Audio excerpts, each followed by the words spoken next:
It's still inside Stereo on PTV. Now we're going to our second topic for the day, and it is cyber crimes.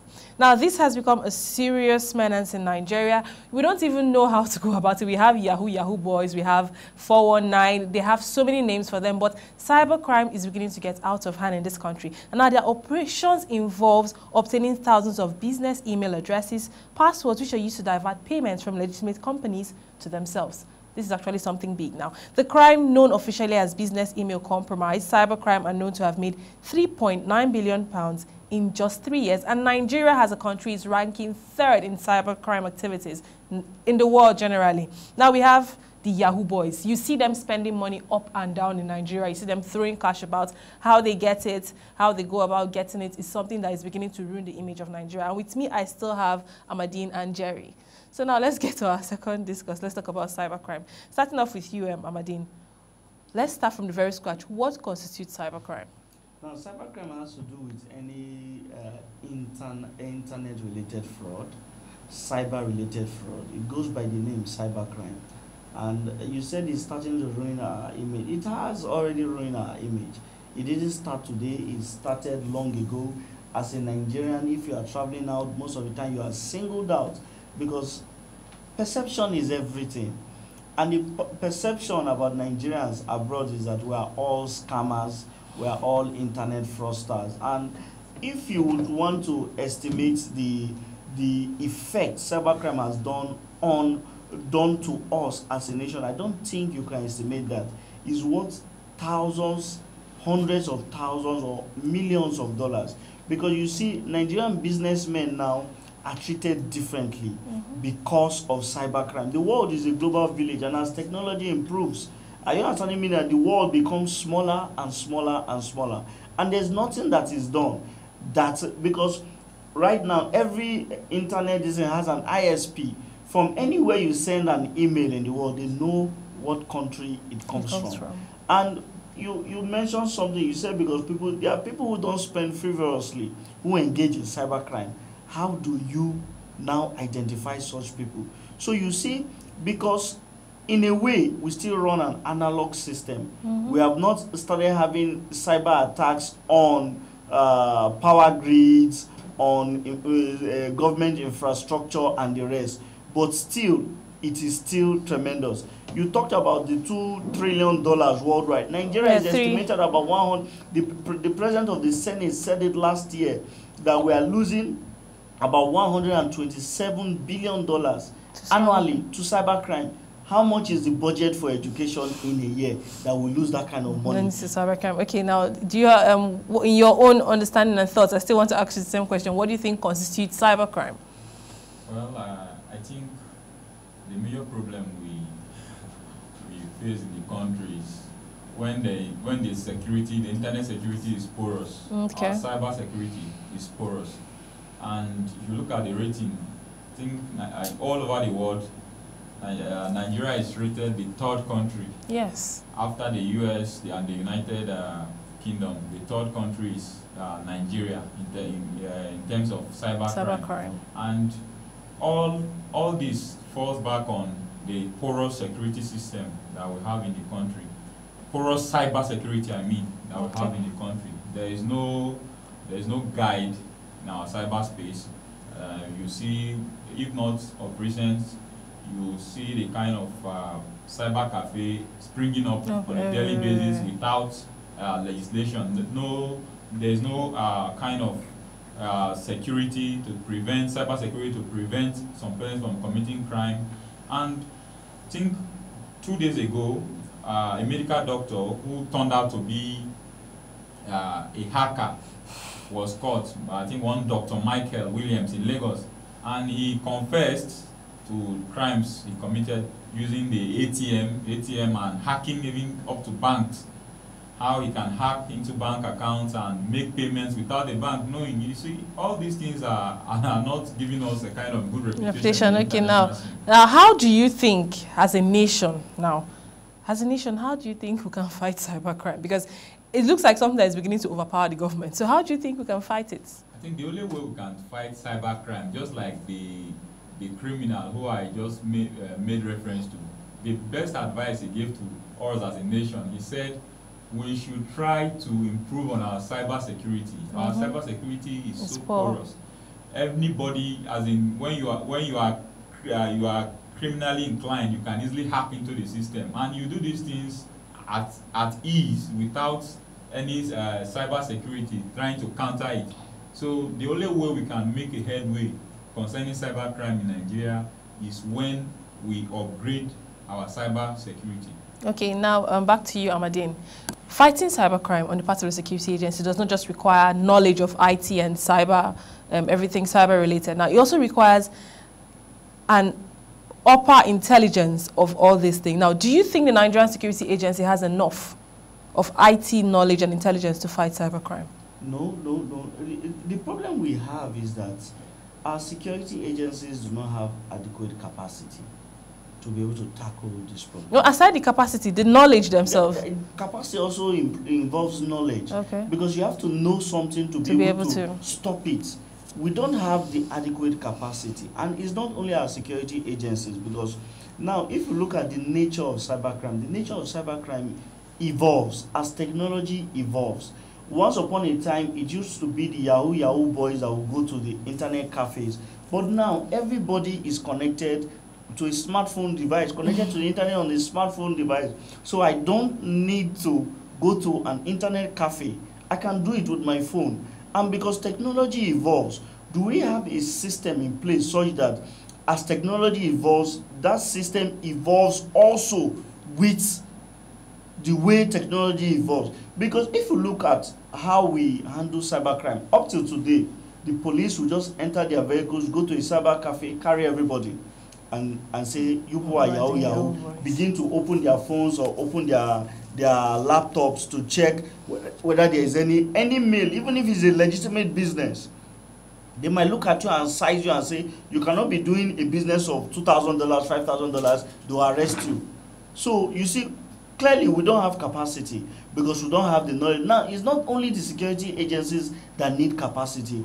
What are our legislators that make laws that need to oversight the security agencies? That when the security agencies come and say we need 50 billion to solve, to be able to improve our capacity to stop cybercrime, because they understand the nature of cybercrime, they know that this request is fundamental. And then also, even during the time of oversight, we have released this money to see how you can stop cybercrime. How did you use this money? How was it judiciously expended? So you see, if you look at everything, you see that we are way backward. And the world is not waiting for us. Because like I said, technology evolves. Nowadays, everybody is talking about coding. Coding has become more popular. And as people become more competent, people have more capacity to be able to go and rewrite pages on websites, or access internet servers and the rest. So you see, it's a very fundamental problem. That's why I said we don't have that capacity. We are not. What is even most painful is that we are not even making effort to be able to build on that capacity to see that we are par with our counterparts worldwide. Okay, now back to you, Jerry.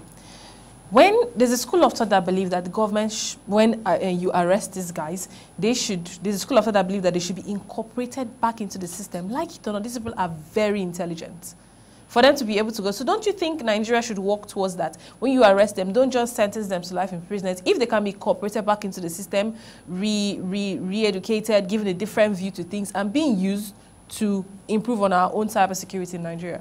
Yes, I think from that point of view, it's a very good recommendation, but when you look at it, you find out that these are criminals that are arrested.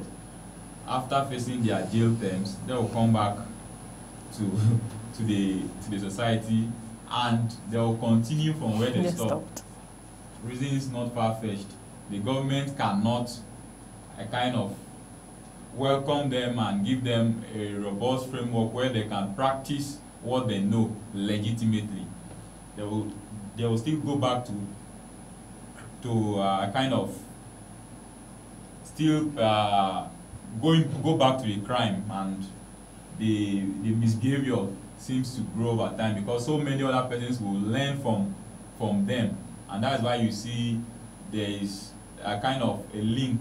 You see a network of scammers in the country, the Yahoo boys. Once, just like you made mention, once a Yahoo boy is spending money at ease, at luxury, and his friends are seeing him, where is my friend making money from? Before you know it will become a trade for them, and all of them would like to go into the business. So going back to your question, the only way where we can reduce the menace of cybercrime in Nigeria is when the government can give these persons, who are mostly youth, because I've not seen a 70-year-old man or 80-year-old man caught. There may be some of them. No, those ones don't even do it outside. They take their time. They are the ones recruiting those small boys. Predominantly, those who go into cyber crimes are the youth. The youth, yes. You understand? So I've not. When you give them a very fruitful ground to practice what they know, I think it will definitely reduce the case of cybercrime in the country. But by the time when they come back to the society and they have come to assess everything, and they understand that, okay, even when they are going to employ me, this thing is not going to be business as usual. I'm not going to make profits as much from as this. So even if you employ them, some of them will still practice what they know. Okay, now, don't you think these people should be reintegrated back into society? I totally disagree. It is Hollywood that tells us that when a criminal is caught, because he's very knowledgeable, he should be reintegrated into the security services. It's absolutely wrong. The Cybercrime Act, the 2014 Cybercrime Act, stipulates 7 years in prison. If you are caught. And then if your facility was used or you are an accessory, you have a minimum of 2 years. The truth about the matter is that nobody can tell us that the Yahoo boys are the most intelligent young Nigerians in this country. And nobody can tell me that those people who hack into people's boxes and the rest are the most intelligent people. They have just learnt a trade. And what we should have is that we should have a security agency that is a step ahead of them. Okay, look at the recent of a bank robbery. You will find out that some of those robbers who were caught, they had been in prison. They came out from prison and went back into armed robbery. Will you now say every time an armed robber is caught, he should be enlisted into the police? No, I will not say so. What I will say so is that anybody that is caught, he should pay the price. But our security agencies, that is why government has the resources. It has the manpower. If it has the willpower, it should also have the capacity to be a step ahead of these boys. Because whether you like it or not, anybody that is engaged in crime, whether sexual crime, rape, whether violent crime, armed robbery, or whether cyber crime, the law is that crime pays. If you are not caught, crime pays. Even if you are caught, there's always that temptation to go back to crime. But when you see that the government has a strong foot on the ground and is always a step ahead of you, then no matter the temptation, you will shun it. So in other words, you're saying that there are no hope for these people whatsoever. There should be, because it is a criminal offense. Finally, briefly, very briefly now, in Germany there's a ministry, a whole ministry dedicated to fighting cybercrime. Same thing in the US. Now, last year, the British government budgeted £4 million to fight cybercrime alone. Now, don't you think this is a step? That's finally really. Don't you think this is a step the Nigerian government should take? Before you talk about creating a whole ministry, how advanced is our system with the German system? The German system, you can sit down if you're a hardened cyber criminal, you can sit down and shut out the power grid of an entire city. But we don't have that system with us here.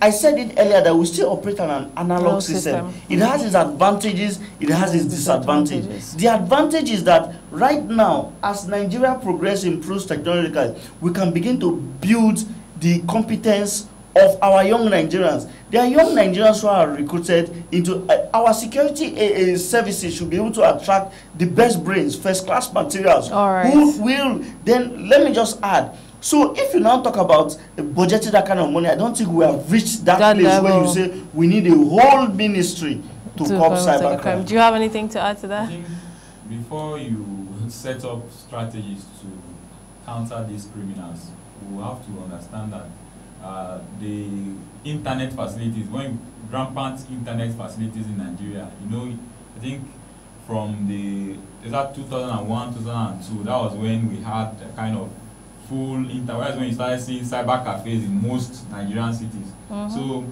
from that time till now, you find out that many Nigerians have ventured into the crime more than when it was not in Nigeria. Before, those who traveled out were the ones who were engaged in this crime. But now that we have it in our own frontiers, in our own country, the only way I think they can kind of counter this is when we have a robust security network. Okay. All right. Thank you very much for coming on the show. Well, we've heard it all from security experts here on Inside Story. We do hope this situation and this menace of cybercrime is being curtailed fully to an end, because we have Nigerians abroad who are literally living in shame out of the fact that their country is being known for this. We have Nigerians that are staying abroad. This morning I actually read a story of a boy saying that his questions in his exam paper was name the top 3 countries that perpetrate cybercrime, and Nigeria was there. And then when he was reading his material, they were talking about cybercrime, and they mentioned 419 Nigeria, Yahoo Nigeria. So I can't imagine being there and going through that. So the government should do something, and then we just hope that the youth, God touches their mind, and then they should also probably use their intelligence for something better. Now we've come to the end for Inside Story this week. I'm going to see you again, same time, same station next week with something interesting to talk about. Do stay on PTV. I am Lilian Ogazi.